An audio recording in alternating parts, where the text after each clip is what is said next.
Welcome to Damn Good Movie Memories with your host, Brian Davis. This podcast is the cure for your long commute and super boring workday.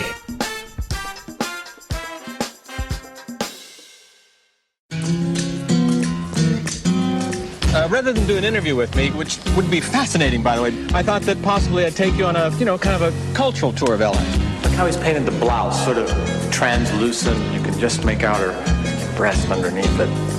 You know, when I see a painting like this, I must admit I get a little emotionally erect. Bon appetit.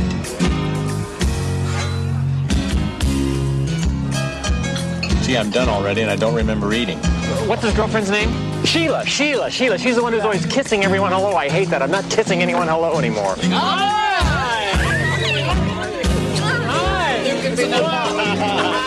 How was I in the meeting? You were good. Any advice? Sure. Skipping. Skipping is the perfect compromise between running and walking. It looks too desperate if you run to a meeting.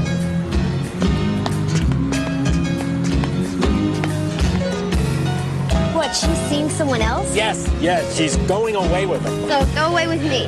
I can't. Don't you see? I would just be using you to get even with her for going away with someone else. I don't mind. Let's go. Great. Woo! Steve Martin. Did you know that the same technology used to clean up the Alaskan oil spill can also suck fat from your thighs and chin?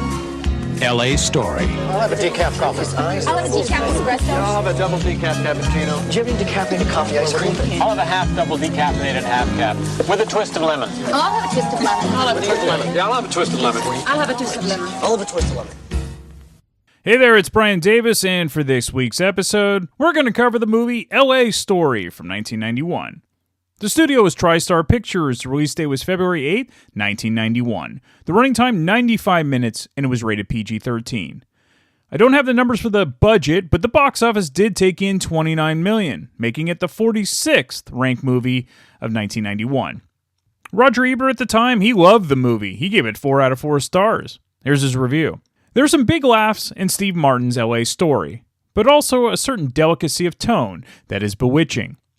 Somehow the film evokes an elusive side of Los Angeles that isn't often seen in the movies. We all know about the weirdo Southern Californian lifestyle, the obsessions with food and physical appearance and lifestyle, and we all know the standard showbiz types. We've seen movies about those subjects many times before, and for that matter, Martin does not neglect them. But there is also a bewitching Los Angeles, a city I glimpsed on my first visit there many years ago, where after my team won in the Rose Bowl, I was driven up to Mulholland Drive, and the whole city lay glittering beneath. For a kid from downstate Illinois, there was something enchanting going on down there. There was the promise of not merely success and the fulfillment of lust, but even of happiness and the fulfillment of dreams. None of that has much to do with the reality of the city. I am aware, and sometimes the dreams seem buried by car washes and mini-malls, smog and traffic, and urban wretchedness. But LA Story is a lighthearted fantasy that asks us to accept one small possibility, and promise us we might find contentment if we keep an open mind. Now that possibility is that a giant electrical traffic warning billboard might one day start sending personal messages to a TV weatherman, suggesting how he can make improvements in his life. There are scenes that in other hands might have seemed obvious. For example, the daily routine of shooting at other drivers while racing down the freeway. But somehow there is a fanciful edge in the way they do it, a way they define all of their material with a certain whimsical tone. The film is astonishing in the amount of material it contains. Martin has said that he worked on the screenplay on and off for 7 years, and you can sense that as the film unfolds. It isn't thin or superficial. There's an abundance of observation and invention here, and perhaps because the filmmakers know they have so much good material, there's never the feeling that anything is being punched up or made to carry more than its share. I was reminded of those films of Jacques Tati, in which calmly, serenely, an endless series of comic invention unfolds. Steve Martin shows again in this film that he has found the right comic presence for the movies. The lack of subtlety in early films like The Jerk has now been replaced by a smoothness and unforced intelligence. The other cast members are basically in support of that character, although Sarah Jessica Parker has figured out a Valley Girl airhead right down to the ground. What you feel here, as you feel in the work of Tati and some of the comedians of the silent era, is that the whole film is a work of comedy. This isn't about jokes or a funny individual, but about creating a fictional world that is funny on its own terms. That's the end of Ebert's review. So by 1991, I was fully a Steve Martin fan from his comedy albums, his appearances on SNL, and of course his films like The Jerk and Planes, Trains, and Automobiles, Parenthood, Roxanne, and All of Me. LA Story was a film I saw on VHS, likely in 1992, and while I liked it, it wasn't a favorite like the others I mentioned, and the reason was simple. It was more of a mature comedy, as Ebert mentioned in his review. Look, there are moments of zaniness, but it doesn't beat you over the head with it. But when I watched it over and over as I got older, to me the film got better and better, because I got older and more mature. Okay, let's get into the making of the film. So, the film originated when producer Daniel Melnick and Steve Martin were making the film Roxanne in 1987. Martin had an initial idea of driving down the street one day and saw an electric sign giving details about what traffic on the freeway laid ahead. He saw it as a perfect metaphor to life in general, and the idea transformed over a few years into what LA Story became. Martin said the screenplay was an homage to Woody Allen's films. Like what Allen did with Manhattan in his tribute to New York City, Martin did the same with Los Angeles. While this idea is what created the film, the main character is the city of Los Angeles itself. And while it can be the most beautiful city in the world at certain times, it's also ripe for ridicule. To direct the film, it wasn't a native Californian, but British-born Mick Jackson, who had only been into LA once in his life prior to this film. This was actually perfect in a way, since he could go by an outsider's point of view of Los Angeles and their wacky customs and idiosyncrasies, which permeates much of what makes LA Story so great. But through all the zaniness, Jackson appreciated the magical quality of what the city also offers. In Los Angeles, you can be who you want to be, and that's good and bad. Jackson had only directed one feature film prior to LA Story, and that was 1989's Chattahoochee, starring Gary Oldman, Dennis Hopper, and Frances McDormand. His career started as a documentary and drama director for television for most of the 70s and 80s. After LA Story, he would have the biggest hit of his career.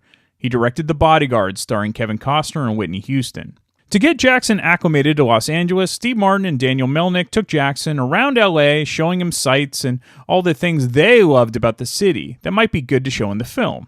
This is kind of similar to what Steve Martin's character does with Victoria Tennant's character in the film. Also, if you weren't aware, Martin and Tennant were married at the time. They first met on the 1984 film All of Me. They were married in 1986, but divorced in 1994.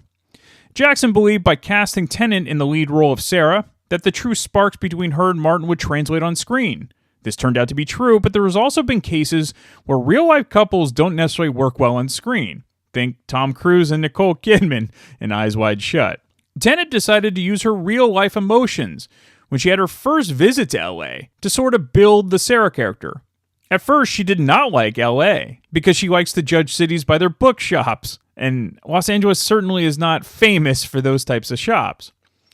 Sarah Jessica Parker was still fairly early in her career, with her best-known roles coming from the short-lived TV series Square Pegs and the films like Footloose, Girls Just Want to Have Fun, and the Disney film Flight of the Navigator. But it was a 5-year stretch between feature films for her, though she continued to work steadily in those years in made-for-TV films which were prevalent in the 70s and 80s. For the eccentric role of Sandy, Parker decided to wear tight spandex shorts the entire time preparing for the role and worked out constantly to get the physique she displayed in the film. Parker has stated that this movie changed her career. Up until this point, she had always played those mousy girls or the best friend. She said that no one in Hollywood had thought of her as quote-unquote sexy. Once she was cast in this role as Sandy, several new doors opened for her. This likely helped her land her most notable role as Carrie Bradshaw on the TV series Sex and the City. Alright, let's get into the film. So right off the bat, the film opens with an hilarious montage of the stereotypical life of folks that live in Los Angeles. At least, how the many who do not live in LA would view it. There's swimming pools, sunbathing, 72 degrees is always the temperature. A helicopter with a giant hot dog advertisement is dangling from it. Neighbors waving to each other in synchronicity as they grab the morning paper while their lawns are being watered. The don't walk signs say, like walk, and like don't walk. A man is carrying a Christmas tree down the street in a tank top and shorts. A four-way stop sign where everyone waves to each other to go ahead. which inevitably leads to them all going at the same time and crashing. And finally, 2 senior citizens using their walkers to get to their car, which is a Ferrari, then speeding away. It's a great opening. We are then introduced to our main character, Harris K. Telemacher. That's Steve Martin. He tells us that he lives in Los Angeles and he has had 7 heart attacks. He is currently at a park on a stationary bike, exercising. It's a park where no running is allowed, only stationary bikes. In the background, we see a person being hauled away in an ambulance after dropping from his workout. Harris is a TV weatherman, and to avoid daily traffic in LA, he decides to take side streets and sidewalks and backyards without a care in the world. It's quite a scene. Harris's job is the easiest in the world because the weather never changes in LA. We also see Kevin Pollak as Harris's agent, and Woody Harrelson as a program director who doesn't think Harris is wacky enough in his reports. Harris has a girlfriend named Trudy, played by Marilu Henner, who is very shallow and vapid and very stereotypical LA. Trudy just wants to be part of high society, which Harris hates. Tell me again who we're having lunch with. Friends and friends of friends. And some of my gift service clients. Frank will be there. Frank, I just saw Frank. You know what? He wanted me to be in a parade. I mean, if it weren't impossible for me to fire people, I'd get somebody else, somebody like Harry Zell. It's 1:20 now, 20 minutes past the hour of 1 o'clock. Hey, if you sense something in the air today, it's not the smog Los Angeles. It's the first day of spring, the spring equinox, which of course means What did he say? This is the end of Said it's the first day of spring. Oh, shit. spring following. Open season on the LA freeway. Where is it? Look in the glove compartment. Is it loaded? There's just 2 bullets in it. It's loaded. Hurry. Get over, what's the matter? These old ones. Do bullets go bad? No, it's not like milk. They don't have expiration date or anything. Hurry. Here. Don't point it at me. Sorry, I don't know gun etiquette. Go. Oh, you son of a bitch!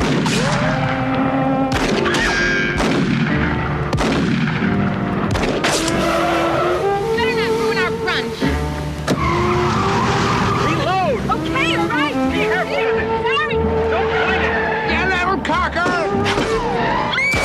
Here. Did I leave my blue pants at your apartment? Yeah, I took them to the cleaners.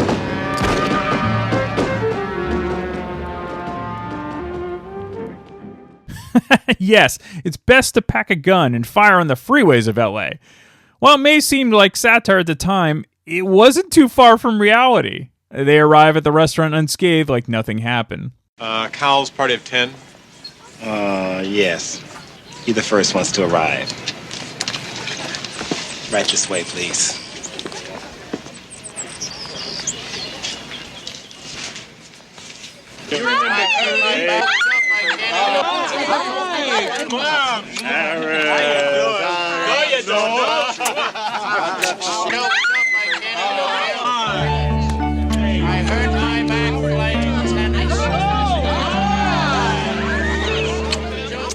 I think it was. We saw it together. So, Yeah. I see the film, and I'm going to give it an 8 or a 7, I don't know.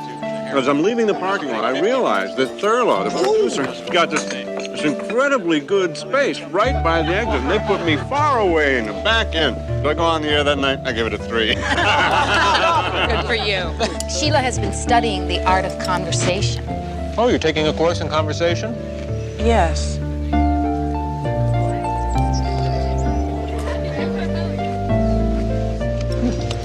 One of the first things I always teach my clients is about the point system. Oh, yeah. You should never have more than 7 things on. You know, like your earrings count for 2 points, those daisies count for 3 points. But the best thing to do is right before you go out, look in the mirror and turn around real fast. And the first thing that catches your eye, get rid of it. That's how I got Get rid of it. I mean, I had this thing in my hair before I left, remember? And I pulled it right out, because as soon as I turned, gone.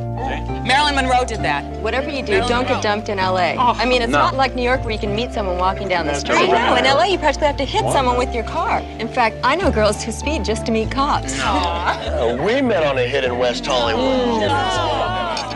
I'll have a decaf coffee. I'll have a decaf espresso. I'll have a double decaf cappuccino. Do you have any decaffeinated coffee ice cream? I'll have a half double decaffeinated half cap with a twist of lemon. You coming to I'll have a twist of lemon. I'll have a twist of lemon. I'll have a twist of lemon, please. I'll have a twist of lemon. After the ridiculous coffee orders and boring banter, along with an earthquake where nobody bats an eye, a British woman arrives at the lunch named Sarah. That's Victoria Tennant. She's unlike anyone at the table, in a good way, and Harris is definitely smitten with her. She's different from the superficial people he's constantly surrounded by. She's in LA to write about the city for the London Times. Of course, Trudy is extremely jealous of Sarah because Harris finds her refreshing. It's also hilarious watching Sarah drive, as it's with reckless abandon, and on the wrong side of the road. Well, it is for Americans, that is. Trudy takes Harris clothes shopping for the latest fashions. It's at one place that is supposed to be pretty hip that Harris first meets a young, energetic woman named Sandy, spelled capital S-A-N, capital D, lowercase e, uppercase E, with a star. That's Sarah Jessica Parker. And she takes his pants measurements. Again, her spelling of her name is hilarious and very LA. On the way home, Harris's car stalls in the freeway, and he needs to pull over. He pulls over next to an electric signpost. It's here where the movie is best remembered for the quote-unquote talking sign. Only Harris and the selected few can see the messages being given by the sign. And what does the sign want? Well, it just really wants a hug. There are two events in my life that I consider to be magical, that couldn't be explained scientifically. The first of them was about to happen.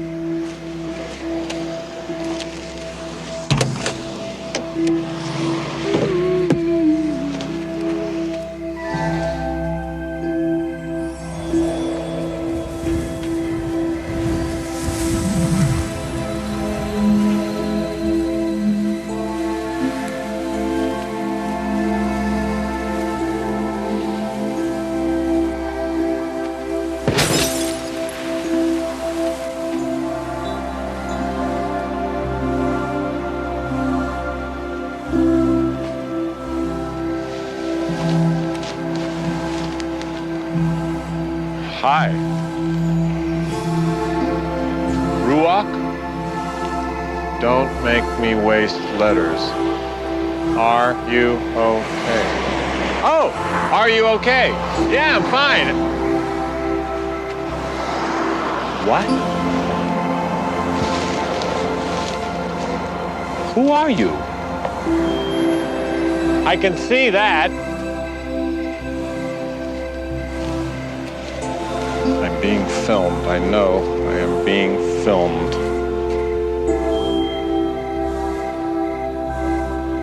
All right.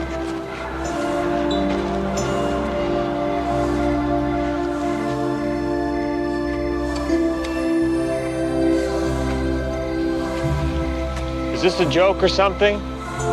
I see people in trouble and I stop them. LA wants to help you. How am I in trouble?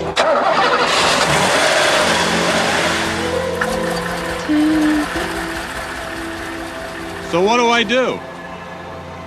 You will know what to do when you unscramble how Daddy is doing. What? Oh, do it again. You will know what to do when you unscramble how Daddy is doing. Well, I'll work on it. Bye. Bye. The sign spoke to me. Said I was in trouble. If you're talking to signs, you are in trouble. Harris wakes up the next morning completely refreshed. He's even happy with his latest report. What a surprise this weekend when the weather turned unseasonably low. Here's Harris Telmacher, our wacky weatherman, with the report. And when the weather dropped down to 58 degrees this weekend, how did you cope? Oh, we just made sure all the windows were shut. And what about your pets? Were they outside? What happened? Well, the cats were out till around 10, but it got a little too cold for them, and they came in. The cats were out until around 10, but it got a little too cold for them, and they came in. Well, that's how LA coped with that surprise low of 58 degrees that turned the weekend into a real weenie shrinker. He visits his friend Ariel, played by Susan Forrestal. She lives next door, but of course he drives to see her. You know, the whole house down.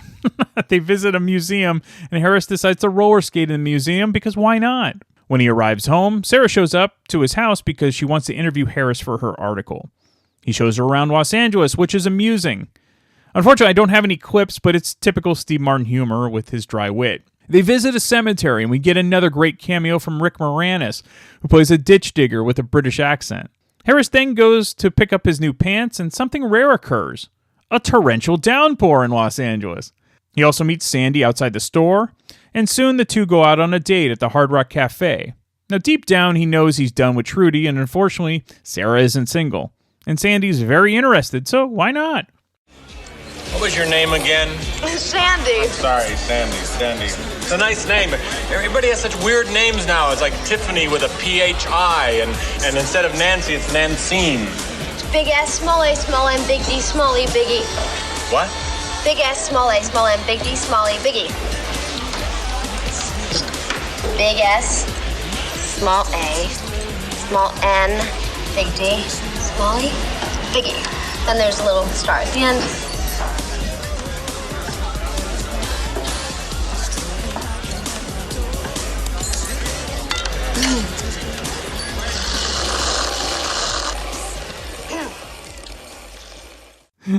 The star at the end is the coup de grace. Also at the Hard Rock is Trudy with Frank, whom she's been sleeping with for years. So Harris's gut instinct was right all along about Trudy.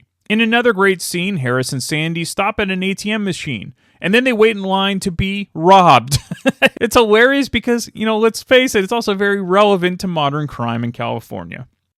When I got out of class, I decided to call you. What class are you taking? I'm studying to be a spokesmodel. What is a spokesmodel? It's just a model who speaks, and she points at things like merchandise, like a car or washer and dryer. Sometimes it's something really small, like a book or fine art print. They have classes for that? Yeah, because it's a lot harder than it looks. Hi, my name is Bob. I'll be your robber. Hi, how are you? Thank you very much. How long are the classes? About 3 hours. What made you want to be a spokesmodel? So the date is a success. It ends with a kiss. But Harris doesn't really know what to make of Sandy. But she's fun, and she's a distraction, which he desperately needs. The next morning, Harris gets the breakup talk from Trudy, and he sort of acts devastated, but that's only for appearances, because deep down he's thrilled in reality. Harris has a great line where he said he thought his agent was only supposed to take 10%.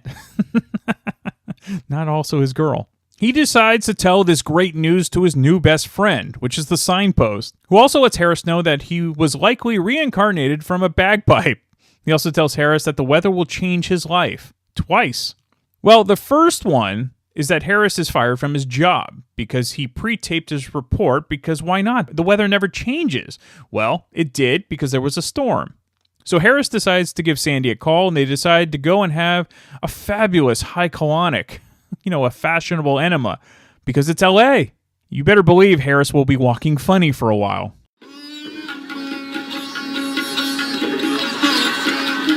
Thanks a lot, it was great. So, what do you think? I think it was a total washout. God, it really clears out your head. Head? You should go back in there and tell them they're doing it wrong. Well, it was a great lunch and enema, thanks. So you gonna see me again? Yeah, sure, if you want to. When? Friday? Friday okay? Yeah. Okay, where do you want to go? Oh, well, there's this new restaurant. It's supposed to be really great. It's on Sunset. Lidio? Lidio, I've heard of that, sure. Lidio, you and me on Friday. Okay. Hello, Lidio. Yes, I'd like to make reservations for 2 for Friday. Saturday? Sunday?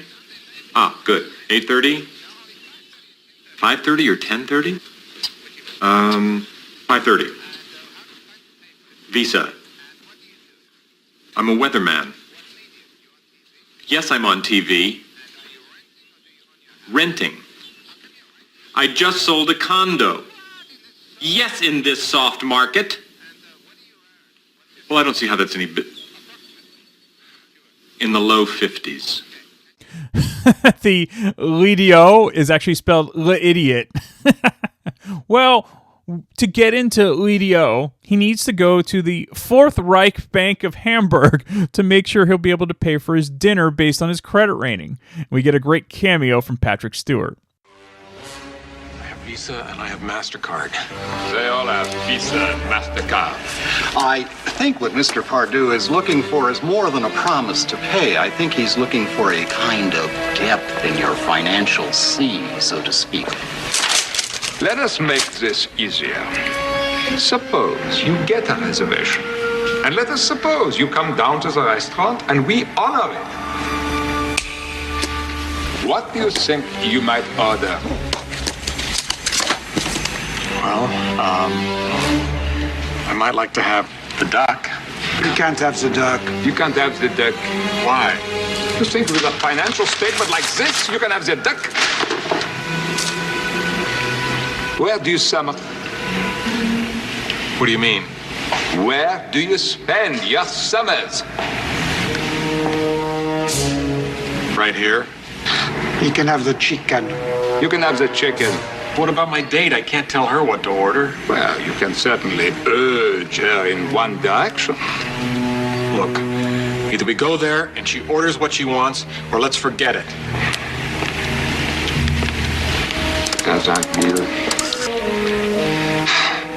All right. I like a little gamble.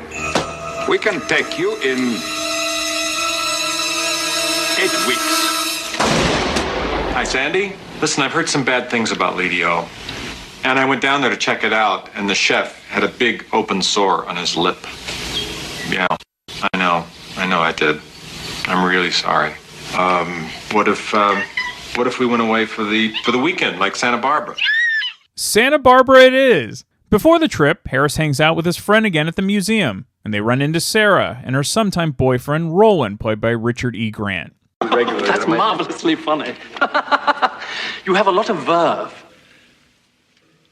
Verve? Would you like to walk around with us? I like the relationships. I mean, each character has his own story. I mean, puppy is a bit too much, but you have to overlook things like that in these kind of paintings. But the way he's holding her, it's almost filthy. I mean, he's about to kiss her, and she's pulling away. The way the leg is sort of smashed up against her. Look how he's painted the blouse, sort of translucent. You can just make out her breast underneath, and it's, sort of touching him about here. It's really pretty torrid, don't you think? Then, of course, you have the onlookers peeking at them from behind the doorway like they're all shocked. They wish. Yeah, I must admit, when I see a painting like this, I get emotionally erect.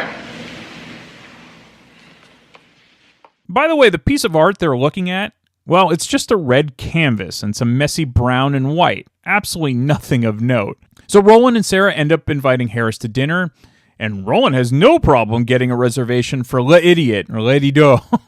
We also get a great cameo from Chevy Chase.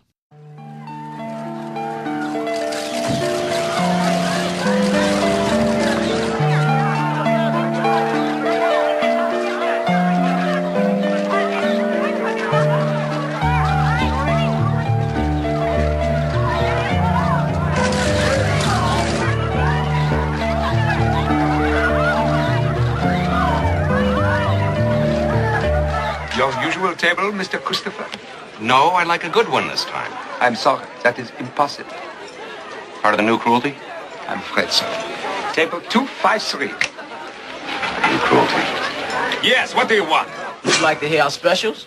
I'm gonna tell you what we got to eat. We got primavera pasta, 6 different kinds of meat. We got side cuts, end cuts, covered with a goo called hollandaise, baronnaise, and we can broil it too. See, I'm done already, and I don't remember eating. We got crab cakes, zucchini flakes, artichokes, and more. Santa Barbara oysters on a better radicchio, spicy guacamole, and a brie quesadilla. We got goat cheese pizza on a blue corn tortilla. Floss? I'll have floss. Diet or regular? Regular. We got hot bread, milk-fed, feeling new potatoes, and 100 different ways to cook a couple of tomatoes. If the service is a problem because the place is packed, ask for me, I'm Shan, your waiter, and I also act. I always use diet dental floss before my gourmet meal, too. Rapper MC Sean was the rapping waiter at Le Idiot. So Sarah ends up driving Harris home without Roland. It's obvious the person that Harris wants to be with is Sarah.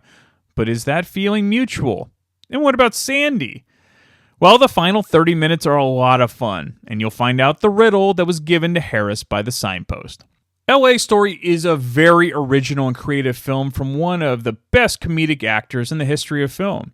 And while some of the technology might be dated by today's standards, a lot of the shallowness portrayed in the film, well, that absolutely exists. And in some cases, I would say it's even worse today. However, it's all done with a comedic tone, and this is often a forgotten gem in Steve Martin's filmography. So check it out if you've never seen it or if it's been a while. And look, I gotta give kudos. Sarah Jessica Parker is just terrific. It might be my favorite role of hers. There's a great deleted scene with John Lithgow. Everyone loved this scene, but the film was running too long and it was edited out, sadly, because it just really wasn't connected to the plot. It's a sight gag, I'm going to play it for you, but Lithgow's character flies in on a jetpack.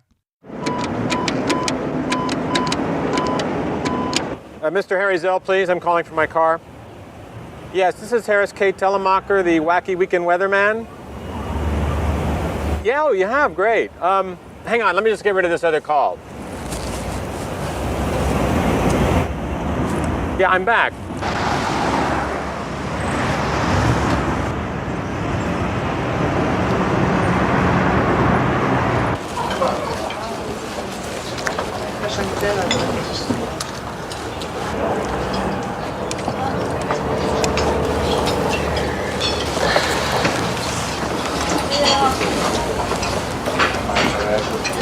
Yes. I'm meeting Harry Zell.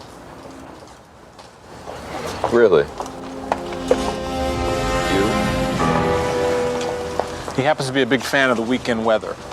This is Mr. Zell's table.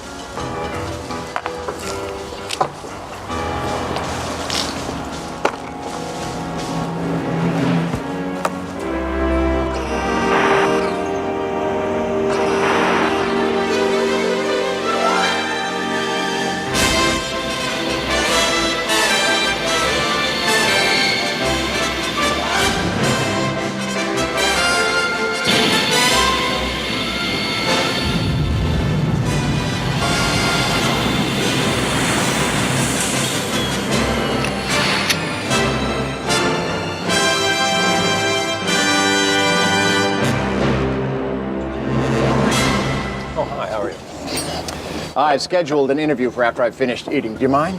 Oh, no, that's fine. I'll just slither out. First, let me see. I took this meeting because my kids really enjoy your work. That impresses me. Thank you. You know, I try to make three ideas in town I want to try you on. One, a comedy. Dark Night. Girl gets raped 2 months before her wedding night. You said comedy? She gets married, but then she realizes she's pregnant. Big hubbub, husband mad, etc. Happy ending. She finds out it's the husband who raped her. That could be very big. Here's another one. It's my own idea. Department store Santa gets his suit stolen on Christmas Eve. Later we find out he's the real Santa. Now that's a holiday idea, very warm. Think about it, you could write it. If you don't want to write it, you can be in it. If you don't want to be in it, you can direct it. Oh, I don't know. Three, maybe. I'm thinking of opening a Broadway musical over on Melrose. It's like La Cage aux Folles, only prostitutes. First act, closing song is Spotlight Up on a Lone Girl. Center stage, she sings, I fuck for a living. Another spotlight up, another prostitute. I do too. More lights, more prostitutes. We fuck for a living. That's what we do. You could be in it. Also, the Inquirer and People are going to do personal attacks on Scott Johns next week, so they might not want him for the Dad Is Love miniseries. It might be open. Why are they going to do personal attacks? It's just part of the new cruelty. Yeah, I'm going to work on the Hollywood Day Parade for you, but I don't know. Mr. Zell, your interview is here. Perfect. I just finished. Mr. Zell, how was I in the meeting? You were good. Any advice? Sure, skipping. Skipping is the perfect compromise between running and walking. It looks too desperate if you run to a meeting. Zell. Hello, I'm meeting a Mr. Harry Zell. Oui. Hi. Hello. They're all over town, I see. You too. I'm meeting Harry Zell. Tu connais bien des foot soldiers. Really, I just spent an hour with, 3 minutes. You must be my 1:30. Please sit down. I'll be with you at 1:30. J'écoute. Allô? Où est Marcel? How are you? Hi, how are you? What's going on? Oh, the usual. We've got a terrific project developing. It should be fabulous. Oh, that sounds exciting. Well, we'll see. I think it's going to be great. Oh, that really sounds exciting. I'll give you a call. Okay. Good to see you. So long. Bye. Who is that? I have no idea.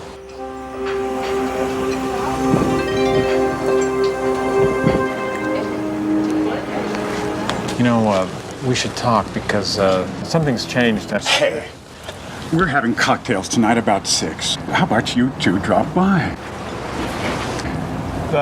You remember Brunhilde? Of course. How are you? You're looking fantastic. Thanks. I so admire what you do. Oh. Well, thanks. What do you think, honey? It sounds great. Hey, do you have a 20 for the valet? Because I only have hundreds, and I'll give it back to you tonight. The same address? Same, very same. Go up the hill.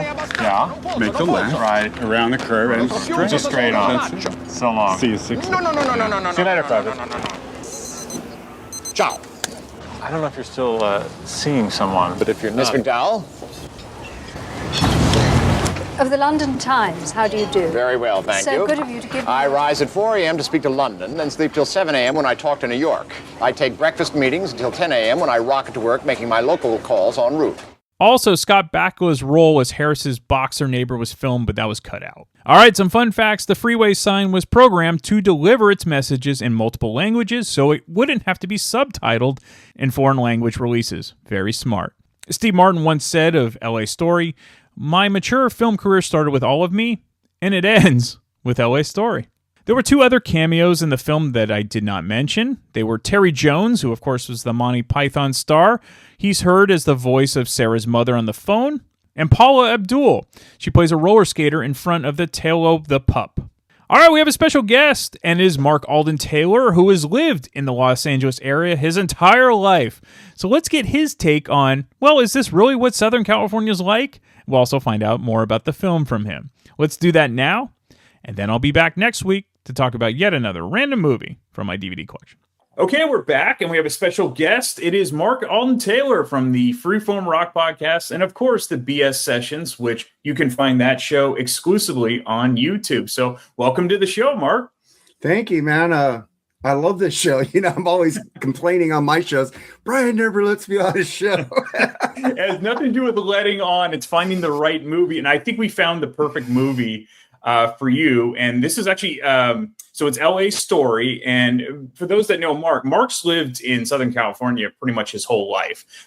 He would visit Northern California where I am, a little bit to visit his relatives. But for the most part, I was like, okay, this makes sense. Mark's in LA. Let's talk to him about that. And so what about the Los Angeles area made you want to stay down there? I mean, I'm sure you had wanderlust about going to other places, but you basically are staying in LA for the rest of your life for the most part, I think. Why LA? What makes LA great for you? Well, you look at other states. Well, Northern California rains a lot. I do like it, and I like the rain a lot, but that's way too much. and then you go to other states. They got tornadoes. They got blizzards. They got all this crap. I don't want to dig out from snow. We pay for the weather here. It's like, it may get hot. We may get earthquakes, but at least I could feel the earthquake. I know I could hide from it or something. From a tornado, you got to go into I don't know. It's hit or miss on some people on that. Yeah, we don't have hurricanes, and you nailed it. We're paying for the weather. That's why it's so expensive here. And up where I am, you're paying because of Silicon Valley. So yeah, I seen a $3 million house that's 1 bedroom and needs a lot of work. Oh yeah, you're paying for the land. And so I've been here my whole life. I'm 47, and I've seen how it's shifted because my neighborhood that I grew up in, it was middle class. Like, people had regular jobs. Everyone had a different job. And now it's like you see people move in and they're only tech. And it's so, compartmentalized by that. And it sucks because you used to have the diversity. Diversity isn't always just about where you come from. It's also what different backgrounds you have. And we're kind of losing that up here. I don't know if it's the same. Is it the same in LA? Nah, it's about the same. We have a lot of different classes down there. It's a little cheaper. Redlands, like this house was what, 700,000. That's not bad, in this economy. So, but I remember when I bought a house by myself up in Victorville, and that was $160,000. Yeah, at 4-bedroom, huge lot. Because nobody wants to move up to Victorville. It's especially going down the 15, the hill, the Cajon Pass. It's horrible to go down that thing. You get one accident, you're calling into work because you can't get to work. Right, it was horrible. But yeah, and now that house that I sold is like worth $600,000. I go, damn, I should have kept it. It's crazy, right? And the same thing. I had a condo in the early 2000s.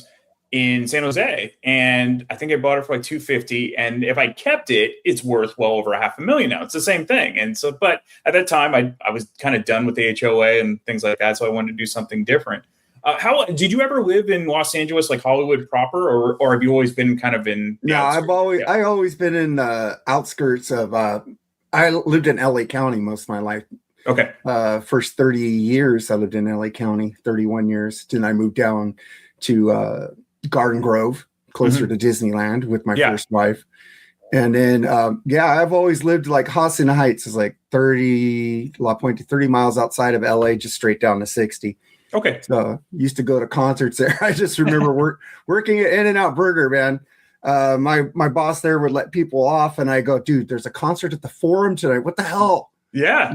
And he goes, what? And I go, and we got hit. Two people working with 2 lines of I go, you suck. I told you there was a con. Why are you letting people off early?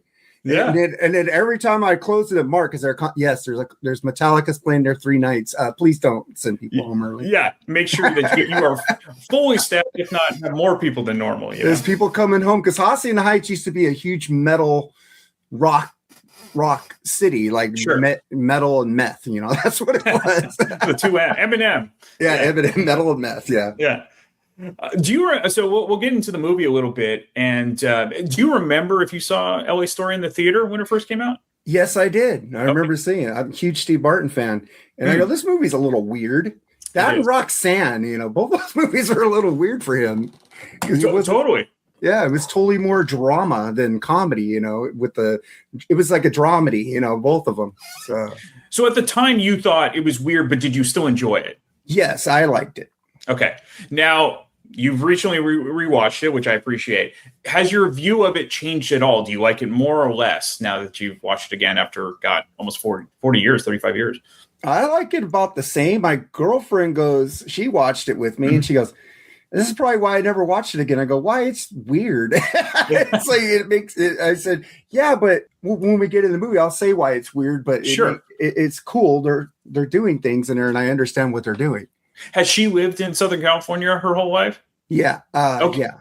Okay. So that's why I think that's a good take. I want her take on that too when we get into it. So obviously, and you're kind of alluding to, LA Story is a satire, but in all satire, there's silvers of truth, which makes things humorous because all stereotypes have truth rooted in them. So what in the film do you think is totally true about Los Angeles that they were kind of making fun of? When they're eating and they're talking half calf, no calf, whatever, I go, oh, and that's something that I saw later in life. Mm-hmm. But when I look back at that, I go, oh God, they were doing that in the 90s. They're like saying, give me this, but take this out. I've seen that. I've seen that working in foods. I've seen people say, give me this, take that out. And, sure. And it's usually the weird people that do, like the stars. They're sitting there, their hairstyles, they're wearing the latest fashion. That still happens, but it's like I remember 90s with the oversized clothes. I go, what is this crap? Oh yeah. Yeah, the fashion. So where Sarah Jessica Parker's character works, I'm sure you see stuff like that. I see people like her, yeah, absolutely. So was there anything else that you noticed that was kind of stereotypical but still like, oh yeah, there's a ring of truth in that? The traffic, how he's like driving on the sidewalk. I was watching that. I go, man, I should have done that. I would have probably got arrested. And everybody's waving at it. They know he does it. It's like, Well, that and then the drive-by shootings, which is like just like an every age occurrence, but I think it's probably worse back then, than it is now. Well, they're just like, out the window. It's like, whatever, it's drive-by time. Yeah, they're over-exaggerating that a lot because not everybody has guns to protect. No, but I think that's kind of the quirkiness of Steve Martin. He always had that kind of quirkiness to him. Yeah. I think it's easy to forget. So you kind of mentioned like Steve Martin, all the great Steve Martin films over the year, not to mention in the 70s, he was the top stand-up comedian at the time. He was up there with Carlin and Pryor and things like that. Were you into his stand-up comedy at all growing up?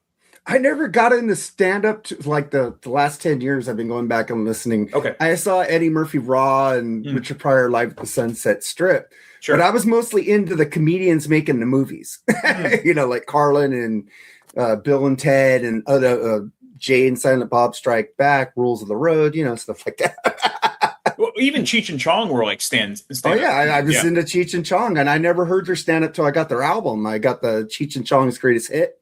Now, this stuff is amazing. Then I heard Dave's Not There, man. Right. So you mentioned you're a big fan of Steve Martin. What are your top Steve Martin films, and where do you think LA Story ranks on your list? I had put LA Story kind of at the bottom. Okay. But I like it. I like The Jerk, The Man with Two Brains, Roxanne.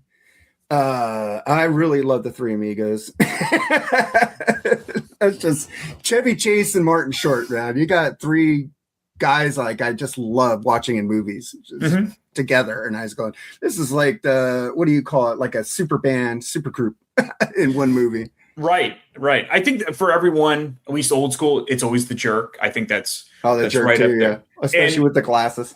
Oh, it's amazing. I mean, that's Carl Reiner is a genius. And for my second favorite one is probably always going to be Planes, Trains. And Planes, Trains, and Automobiles. Yeah, but that's him and John Candy. Exactly. Yeah. I think equally it's Candy. That makes that over the top. I revisited Three Amigos not too long ago. I was like, I always thought this was better. I don't know why.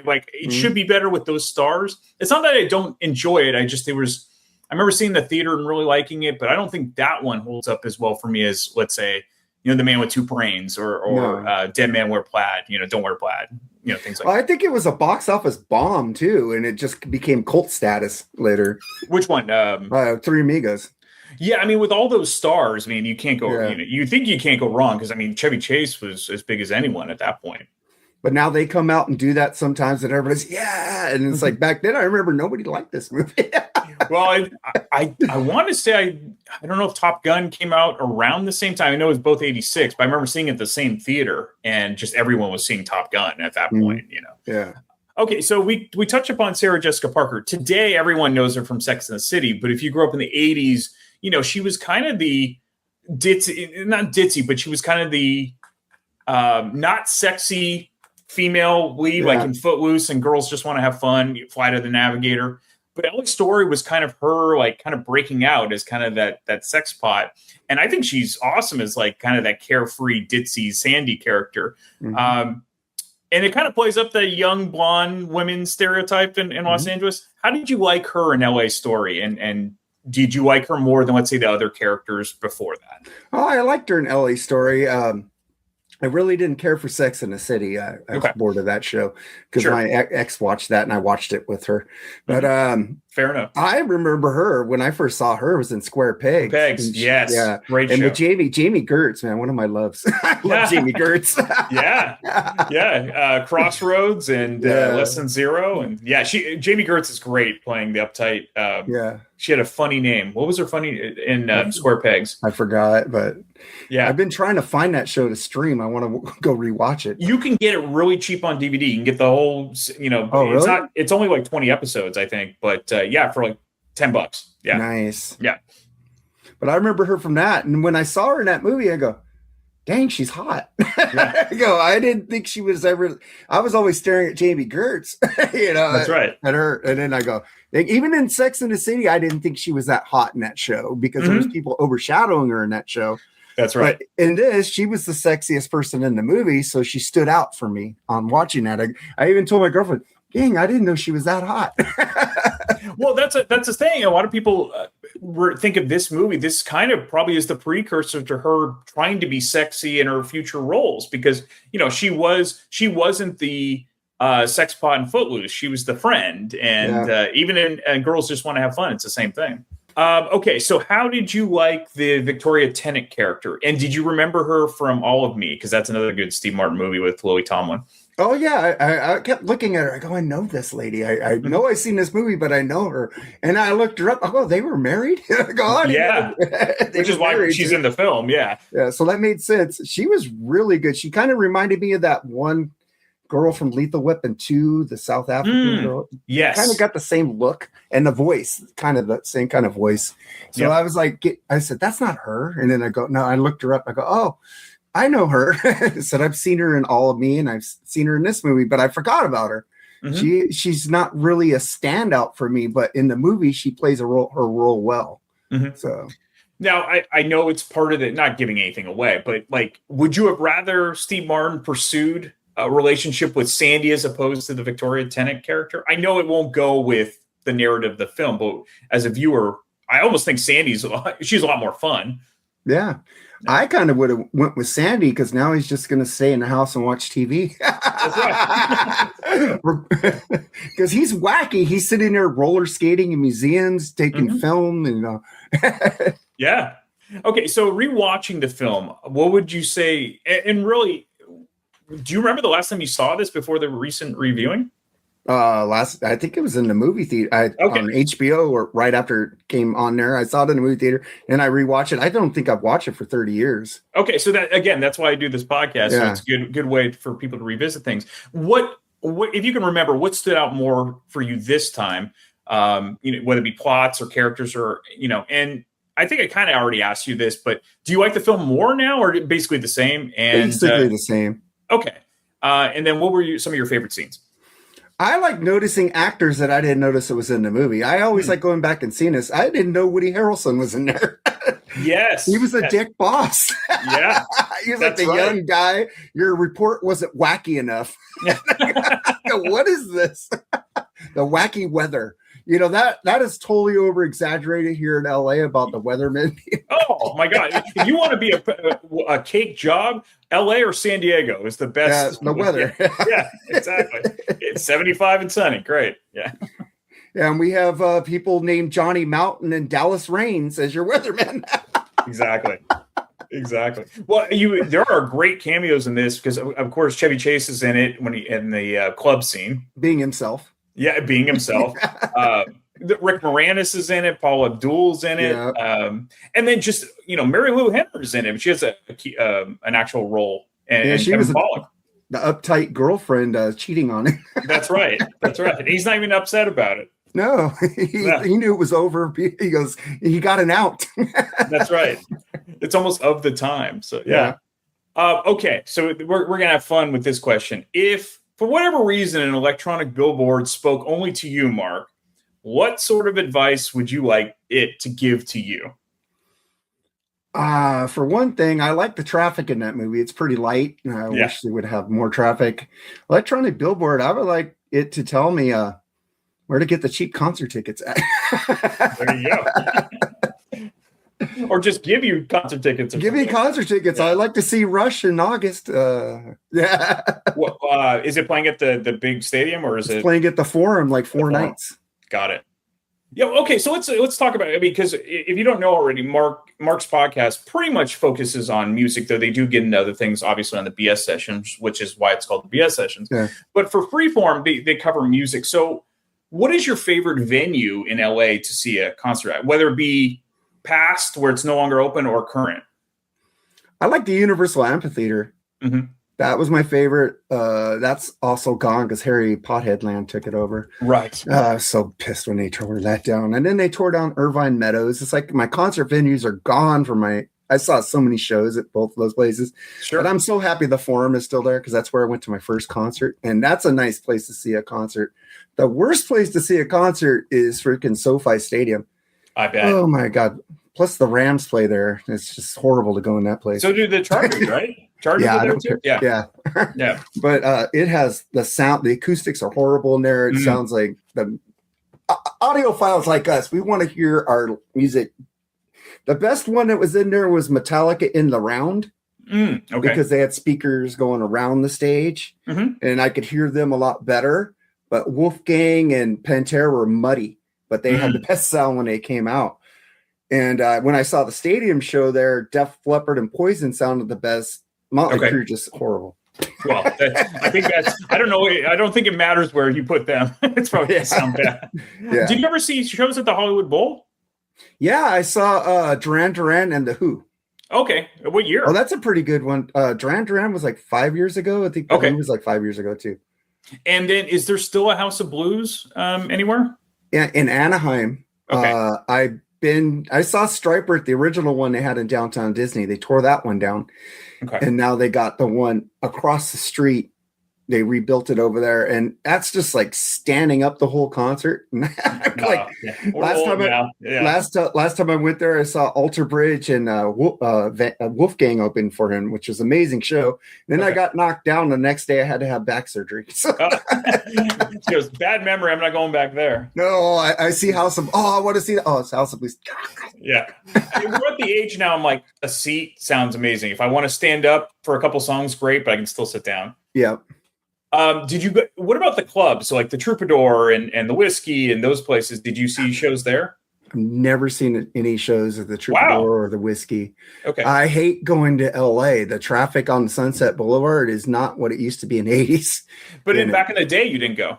No, I hung out with my friends in there, and I really didn't know about the club shows. You'd have to read in the papers for those and stuff. I wasn't into that scene, but I did try to go to see a show at the Roxy. My friend was a Bullet Boys roadie. He had a friend, and they couldn't get us in, but we went to the hotel and talked to, I think, the guitar player and the drummer. We sat there and talked to them for a couple hours. They were smoking weed. I didn't smoke weed at that time, so I just sat there and talked to this. I think it was Lonnie and someone else. Okay. They were pretty cool dudes. Now, you mentioned your first concert. What was your first concert? REO Speedwagon on the Wheels Are Turning tour with Survivor Vital Signs opening. Wow, that's awesome. How was Survivor? Survivor was amazing. Because that's even before. No, that is Jimmy. Yeah, right? Jimmy. Yeah. So that's 84, I think? It's 86. 86. Okay. Yeah. Got it. Which one was the one? 85. No, 85. 85. Okay. 85. So it was the same. It was the 84 album, but not in 85. Got it. Yeah, go ahead. Cheap Trick was opening for that show for them in the Midwest. I remember that. But not on the West Coast. No, and I would have loved, but I saw Survivor. The only time I've seen Cheap Trick like 3 times already, so I'm good. I mean, you saw Survivor at arguably their peak too. Yeah, they were really good before the coat. Yeah, I know. I mean, do you prefer Jimmy over Dave, or do you like him equally? I love them both. They had that tour where they were doing both singers, and I wanted to go see that, but I think Jimmy passed away from cocaine. He did. Heart attack, yeah. He kind of pulled a Kevin Dubrow, or you know, you can't go back to what it used to be. Don't do coke after 50, guys. Exactly. Unless you're always doing it and you try to come back from it. Yeah. How many concerts do you think you go to now a year? Like maybe like 5 or 6. Okay, so you're still going a lot. Yeah.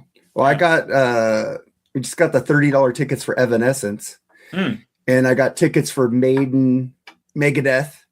Okay. And Anthrax at LA, and they moved my show. I was on a Saturday, now it's on a Sunday because they have college football right next to it on the same day.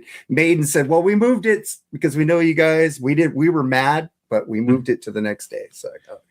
So we'll wrap up with this. You mentioned that you watched the film with your girlfriend. So had she ever seen the movie before? She didn't remember it that much, but when she watched it, she goes, "This is why I never watched it again." So it was just, was there any part that she liked, or was just not her stuff? She laughed at certain parts, but she's not as silly as I am. You know, like, I had her watch Strange Brew. Oh God. And she didn't get that one. She was basically laughing at me, laughing at the movie. Right. Because I was laughing before the parts came up. If she didn't like Ellie's Story, I can't imagine her liking Strange Brew, because that's even far out there. No, and I was like, she always laughs when just before the dog sprouts the cape. I start laughing because he starts flying to go save the beer, go drink the beer. I start laughing before that cape, like a Superman dog scene. we're going off on a tangent a little bit, but do you know that they just re-released both albums that they did, Bob and Doug? It's now in like a package and a DVD with everything. So you should check that out. Like it's both of the albums they did plus a DVD. So if you're still buying physical media, that might be worth getting. Oh hell yeah! I got the new Black Crowes. Yeah. Oh, that's a great. You know what? I like that one almost more than the Happiness Bastards, and that was great. Yeah. My buddy Jerry doesn't. He likes the other one. Really? Yeah. He says this is going in the pile. And really? Yeah. We're doing a review of this in a couple of weeks with Eddie Canestracci and nice. I got to tell Ryan it's been moved. I haven't told him yet. Ryan T. Russell. Yeah. Okay. It makes sense because Eddie's a big Stones fan. I could imagine him liking that album. So. Awesome. Well, this has been great, Mark. Thank you for coming on. I know we always kind of have this fun back and forth where you're just like, you never have me on. I'm like, I know I'm going to find the perfect movie. I think we found the perfect movie and there's another one coming up. So thank you again for doing this, Mark. All right. Thank you. If you enjoy this podcast and are an iTunes user, please do the show a favor and head on over to the official iTunes page for Damn Good Movie Memories. Be sure to leave a rating and a review. This will allow the show to appear higher in the algorithm and spread the joy of this podcast to the masses. If you are not an iTunes user, you can still listen and subscribe on Podbean at damngoodmoviememories.podbean.com. Be sure to like us on Facebook under our Damn Good Movie Memories page. You can also listen to a limited number of episodes on YouTube. I hope you enjoyed this week's episode and be sure to tune in next week for an all-new episode of Damn Good Movie Memories.